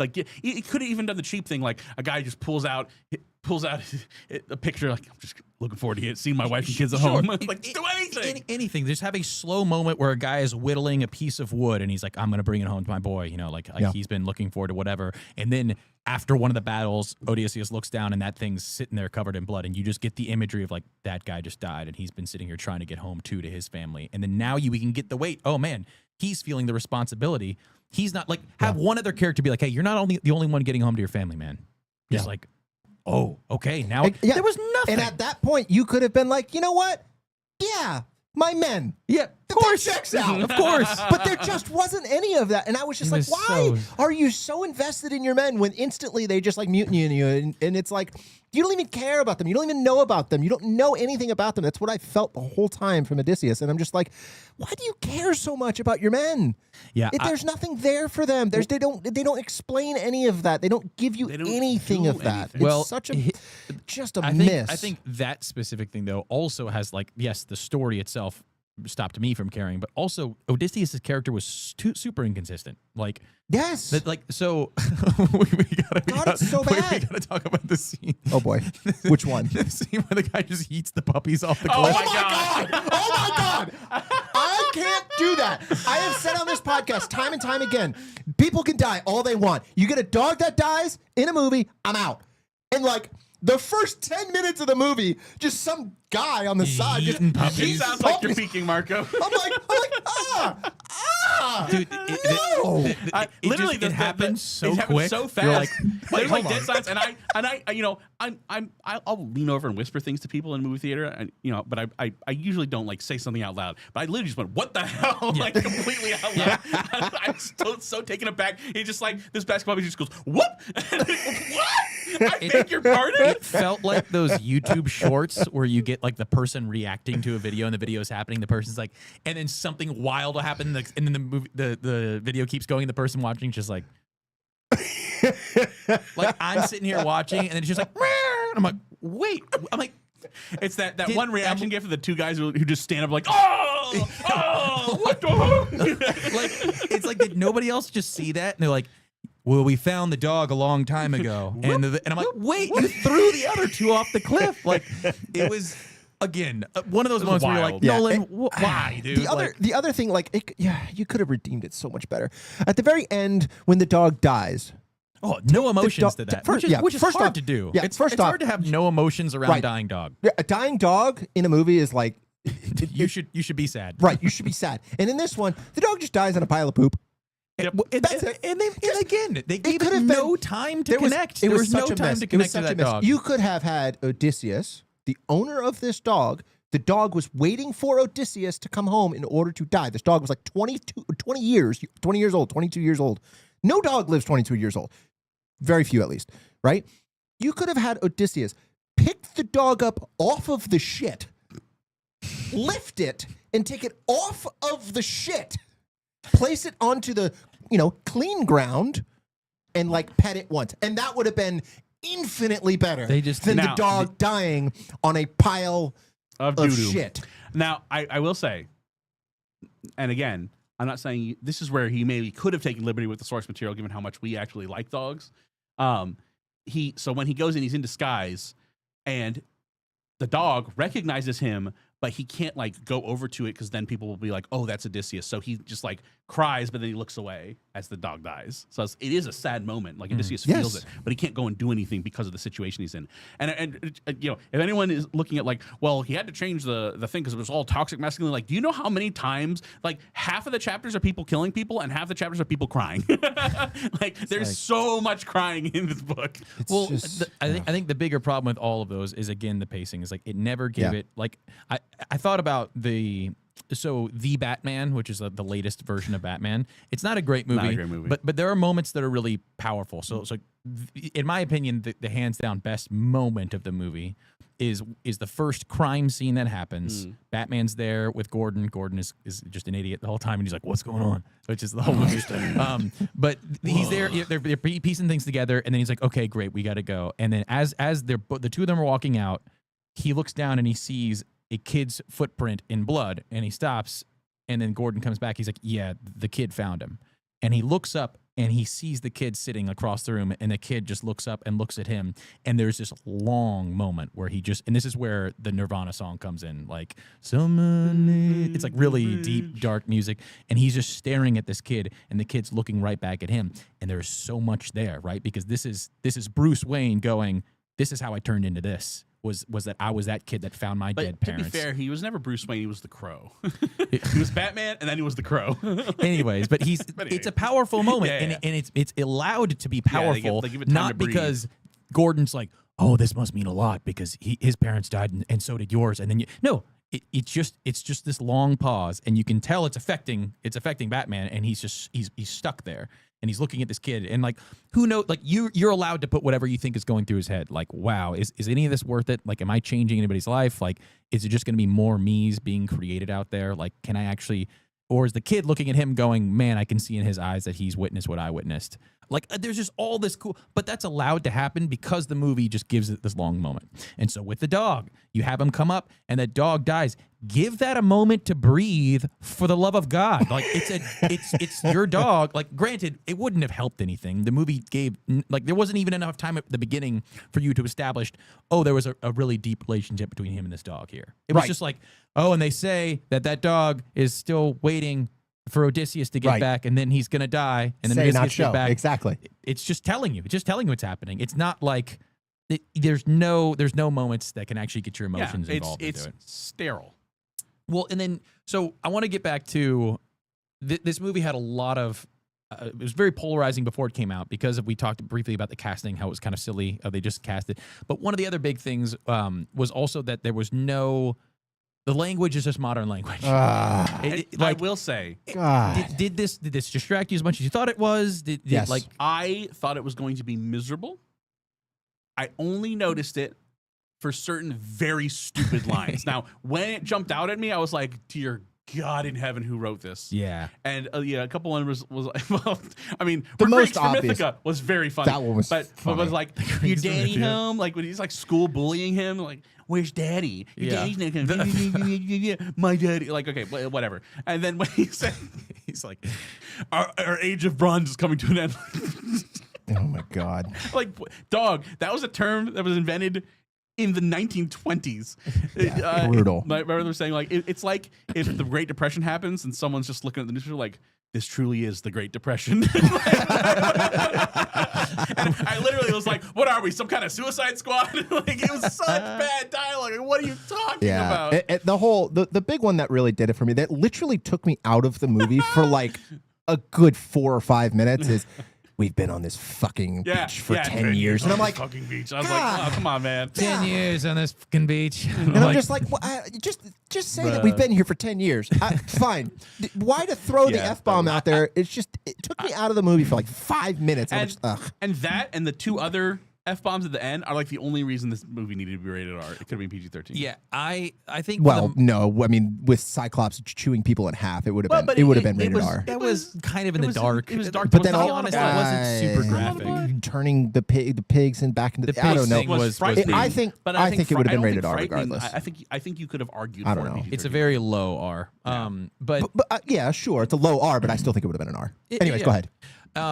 I thought that the language didn't bother me as much as I thought it was, but I think there are just certain people, like, and this comment came in before we actually saw it, which I thought really hit home, which is that everybody just seemed like they were playing themselves in the movie.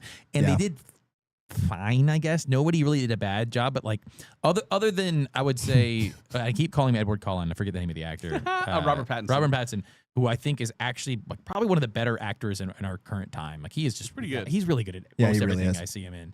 He was really good. I think he actually... What a glow up from Twilight. I actually think that he elevated the role he was giving, where everybody else is just like, yep, that guy's going to play that role. Like, and this is a shame because, like, I really like John Bernthal, but like every scene he was in, I'm like, it's just John Bernthal being like, yeah, Odysseus. He was there. We were on the beach, and then I ain't never seen it, man. But like, we came in there and just watching people die. And I don't know, man. I'm John Bernthal. Like, I was like, all right, he's just being himself, and he's just telling you the story. But not in this movie. Yeah, it was great in Spider-Man, but it wasn't great in this movie. It felt like a TV show that had a huge budget, and they were just like, let's just hire a bunch of really, really awesome actors to play like roles that they're not designed for, like at all. Like I don't know. What's crazy is that when they originally casted Matt Damon for Odysseus, I was like, yeah, I could see that. And then now after watching it, I'm like, no, well, that's terrible. And that, I mean, I'm sure it was a mixture. One, I don't think he did virtually anything with the role. He was just. That's what I'm saying. Like he didn't lift the role at all. But also, he was given a terrible. I mean, it's a terrible script. Like there's no way you can. The script doesn't allow you to feel for him. My favorite movie of all time has Matt Damon in it. Yeah, I loved Good Will Hunting. The Martian, another phenomenal movie. After The Martian, though, the first two Jason Bournes. After The Martian, kind of bunch of stinkers. Not gonna lie to you. Like Yeah,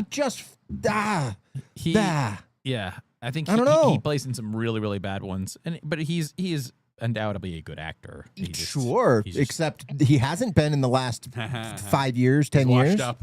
Yeah, I mean, he was yoked in this movie. Like, what the heck?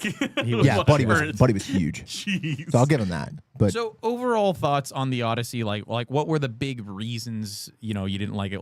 Give me. I've spoken at length about everything I didn't like about it. It is a movie that is not coherent within itself. Yeah. He tried to do two different visions that do not cohere: a historically accurate, realistic, grounded one, and a modernized, we can do whatever we want because it's a myth version, and they do not go together at all. Yeah. So for me, I'm gonna quick, because I did write down some notes. I want to go through them real quick just to make sure that I didn't miss any. For example, you and I, when we were sitting right next to each other in the movie theater, we both at the exact same time were like, "What's happening?" They missed focus. Oh, dude! Oh my God! There were like probably about 4 scenes, three for sure, but 4 scenes like.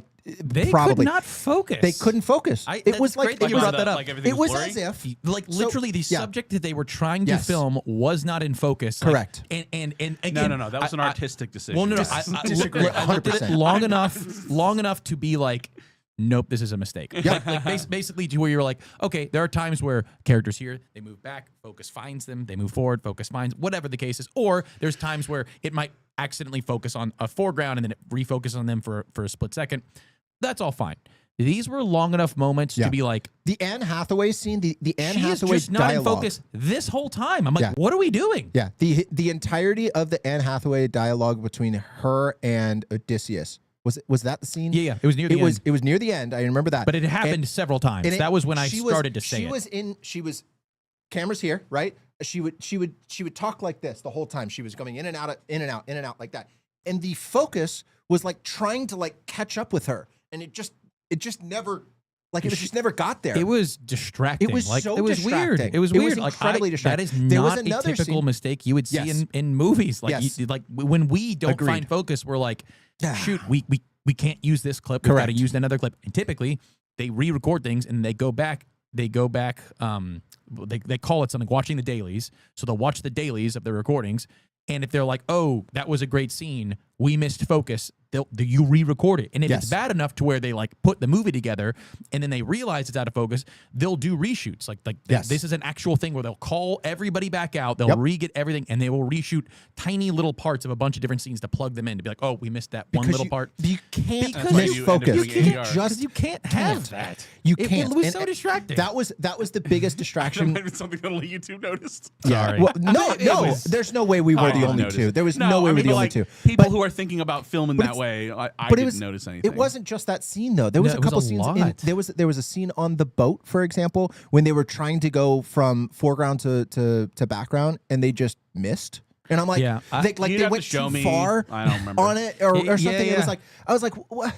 Just reshoot it. Like, what are you doing? So like, did you miss it? I don't understand. That's one where they might have just missed it, and because of that many times though, the way they did it is that they could not go back, like they couldn't get the boat back. Yeah, it's like, I mean that's possible. We did all shooting on the boat because they did like so much location shooting. It's one where like. Because like a Marvel movie where it's all in front of a green screen, you can do as many reshoot. I mean, yeah, it drives the cost up, but you don't have to do anything special to do a reshoot. But I'm guessing it would have been very difficult to do reshoots in a lot of these places. Yeah. A couple other things. We talked about the music, so I'm going to skip on that. Sound effects. Everybody is ramping and raving about the sound effects. I thought they were fine, except they were louder than they should have been. So, for example, when you're doing the bow, right? Having the creaking of the bow being louder than a person talking, bro, just turn it down a little. Just turn it down a little. I thought the sound effect, the actual like sound itself, I thought it was cool. I thought it could have been used. I would have been like, that is a awesome sound. Bring it down like 8 decibels. Like 8. Like not even like a little bit. Not like 1 or 2. Like fucking 8. Bring it way down. And then it would have been like, yeah, that checks out. That sound was really cool. That creaking sound, really, really cool. Didn't need to deafen my ear. Didn't need to. Just bring everything down. All your sound effects, bring it down. Let's see. Tom Holland's character is fine. I don't know. I think one of the biggest things for him was, I think this relates back to the idea that I know in the book or the poem, is that he was displayed or portrayed as a badass. Yeah. And in this movie, he was portrayed as an absolute pansy. Yeah. Like an absolute pansy. He could have. And a little bit in the 97 one as well. A little bit in the 97 one, but not nearly as much. But in the actual poem, he was a badass. And he came into rooms and he forced everybody around him to be like, who the hell is that guy? That guy's awesome. Like, none of that in this movie. Who the hell is it? And I think that they could have really done that for him and then just leaned on the whole Zeus's whatever they call it, Zeus's law. Zeus's law. And had his hands had his hands essentially tied behind his back, where he wants to be a badass and he can be a badass, but he's got his hands tied. And that would have been fine, but they just made him look like an absolute pansy the whole time, including, which was one of the biggest misses in my opinion for his character, when he was going to talk to the other king and he's like, I don't know how to talk to another king, and I'm like, brother, you're a prince, like. Go do what you're supposed to do. It's like, I don't understand. It's as if they wanted to take a little bit of Spider-Man into it, where he's just like, I got homework. The simplification of men. It's just like I don't know, and like, yeah, he was a bumbling idiot the whole movie. Oh, he was also a pansy. another thing they completely missed on is Menelaus is like not happy with Helen, and Helen is like, oh, the Trojan War sucked. When in reality, Menelaus is still in love with Helen, and Helen is like, she's apologetic. She's like, I'm so sorry that everyone had to die for my sake. Right. Like, I'm grateful, but it was a tragedy that happened. Yeah. She wasn't mad at Menelaus or Agamemnon. Yeah. Again, it's just like, it's more subtle now, but the writers in Hollywood still have that exact same ideology that's driving them. They're just not putting it in the forefront because people are sick of it. But it's still there when you look for it. And it's like, come on, guys, can't we have actual manly characters be manly? The answer is no, we're not allowed to have that. So the next thing on my list was Anne Hathaway's character. Perfectly fine. No issues with her. Who's her character? Penelope. Okay, yeah. And then, which is super funny that we have not talked about her, Zendaya. Hilarious. I mean, she was there. Right, exactly. That is exactly it. My thoughts on Zendaya's character, Athena. She was fine. Was who? Yeah, I Yeah. mean, It's so forgettable. Who? And honestly, Helen of Troy and Clytemnestra, like, all the stunt casting they did, for the most part, like, was barely in the movie. So people, I'm still like, it's still stupid. It doesn't necessarily detract from the movie in the way that it could if there were main characters. It definitely detracts from the movie. Like, some people are like, oh, they're in it so little, it doesn't matter. Like, no, it still matters. It's still stupid. Yes. You can still point and laugh. And again, we're Greeks from Mythica. Point Hilarious. and laugh. It's That hilarious. one So was funny. bad. It's still stupid, Ma'am, but it's like my problems with the movie are not that. That is a problem with the movie, but my personal problem with the movie is not that. Yeah. And my last little tiny itty bitty grief with the movie was the boys' scream on the island of, was it a girl? whatever it was. Well, it was the Giants? sounded like a girl, but I thought it was a boy. The island of Giants. That scream went on Marco doesn't like for far too stuff. long. It was like a 7 or 8 second scream. It didn't need to be that long. And of I'm course, sorry. it's Nolan, so it's loud. Yeah, super and it was loud. the whole movie was incredibly loud as it was, and that scream was it was like one of those pitches that just, it's like a screwdriver just going right into your ear. And Maybe I'm it's so just old like, that it didn't register because it was like one of those dog whistle. Yeah. oh my god, it was so bad. Anyways, that was pretty bad. That's my general take. There were a couple little things here and there that we just kind of like missed, whatever. Sure. But for the most part, I think that the sound effects were overratedly good. Like, they were good, but they were overrated. The ocean was too loud. The ocean was so loud. The At ocean one was too point, loud. Everything I was thought too my loud. muscles were twitching Yes. because it was like shaking my Yes. chest. Everything was too loud. And again, I thought that the sound effects, the actual sounds, were perfect. I thought they were great. They were just too loud. I'm sorry. The Dune they were. effect. I finishing thoughts on this would just be, overall, visually very cool. I'm sure it took a lot of skill to make this movie, and so for that part, I appreciate it. And it wasn't like offensive in any way, in my opinion. Like other than the the putting down of most masculine things in this movie, like all the guy characters were not very masculine. It wasn't like it was a very just like there was nothing wrong with it, but there was zero that I liked about it in the sense. So I would keep it at that 5 out of 10. I thought that Odysseus' character was very inconsistent. I thought they introduced him as being very honorable. He strums his bow before he kills the animal, and Which is stupid. and then he just turns into like this weirdo that just shoots at the Cyclops for no reason. And then he's really depressed, and then he's not depressed anymore. And then he rides off. Like his character made no sense. And then the telling rather than showing was just pulled you out of it. And then the biggest problem for me being the pacing. The pacing just allowed for nothing. Those are my biggest things, and therefore that the result being me not being very engaged. Yep. All right, so we got a little bit of time here at the end. We're not going to make a whole episode of this. Do we want to talk about Spider-Man? I don't think we got time for it. We'll save Spider-Man for next week. Yep. It is a big. Maybe I'll give Marco some time to watch it. This is definitely the biggest movie in America right now. It'll be interesting to see what the box office is because that'll be like the tail end. Yeah. The next time we meet. I think we can though just touch on like where we think, and we've done this several times because the MCU is constantly changing. But this feels like a ramp up. At least an attempt by Marvel to ramp people back up into the MCU. The MCU has effectively been dead. I mean, it's been losing money. Most movies, they're all horrible. Like none of the characters are likable, enjoyable. Tom Holland is still Spider-Man. He is still probably the most liked Spider-Man, and they're still making movies about him. And other than maybe just like other than just me personally not liking the last couple on a critical level, the viewing experience has been like, oh, that was fun because it's Spider-Man, but afterwards being like that movie was a train wreck. Like it made no sense. That's how I felt about this one and the last one. And I think that's a fair assessment that they're like, if you take a step back and think about the plots, they're train wrecks. Yeah. However, unlike all the other Marvel movies, which are also plot train wrecks, these are at least enjoyable to watch. Well, and I think the biggest thing is that they have characters that you like. Like characters you like. Like Tom Holland and the Punisher. So and I think the issue with this one that wasn't the issue with the issue with the last one was the plot was just bananas. Yeah. Sorry, and it just boys. We do have a comment from Mr. Liam that what do you expect out of life? Odyssey. He said 11 out of 10. He loved the Odyssey. I've ever watched. Boo, Odyssey rules. He said 11 out of 10, best movie I've ever watched. There's no We're not listening to you, Liam. Liam, I'm sorry. You are wrong on this one. bad. Normally, I can kind of get behind most of your takes. Today, though, that ain't it. That ain't it, sir. Sorry. It's not that it was horrendous. It was just very mid. Anyway, I would say it's less than that. Yeah. We just spent an hour and 50 minutes I'd say shitting on this movie. I would say sorry. it's shy of mid. You might be right. It might be the Nolan. It's the Nolan effect. It's the Nolan effect a little bit. But in the same hand, if this was a random movie that I heard nothing about and I stumbled upon it, I might be like, hey, that was kind of like visually a very cool movie that nobody talked about. And maybe I'm shitting on it because it's like, oh my gosh, this. I think there could be a little bit part of it that you have higher expectations for a Nolan film.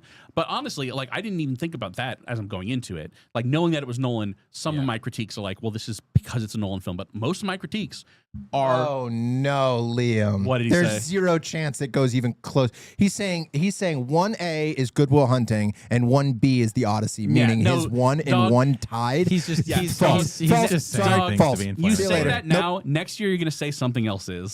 So this is like an ongoing joke. Is that Liam's top 10 movies is like 50 movies? Just like he watches a movie, he's like, dude, it's like Good Will Hunting, and then the last 5 movies he watched. He's like Brutalist, top 10. He's like, oh man, Oppenheimer, top 10, probably a top 10 man, top 5. I'm like, there are 70 movies in that list. That's crazy. You know what I think happens? I think on these really long kind of plotting movies, he just like goes into a fugue state and in his head watches in his head he sees Good Will Hunting playing, and then he comes out and he's like, wow, I loved that movie, top 10. It's just bad. It's just bad for somebody that because Good Will Hunting is such a respectable top movie. Like I love that. It's my favorite movie of all time. I love it as a top choice for anybody. And then I'm like, the Odyssey had nothing to latch on to. Like nothing. what emotions did you latch on to? I love me some Matt Damon, but what more you need? Oh, that is true. Okay, so I will say you don't see Matt Damon it's 1-to-1. It's 1-to-1. Now this is making more sense.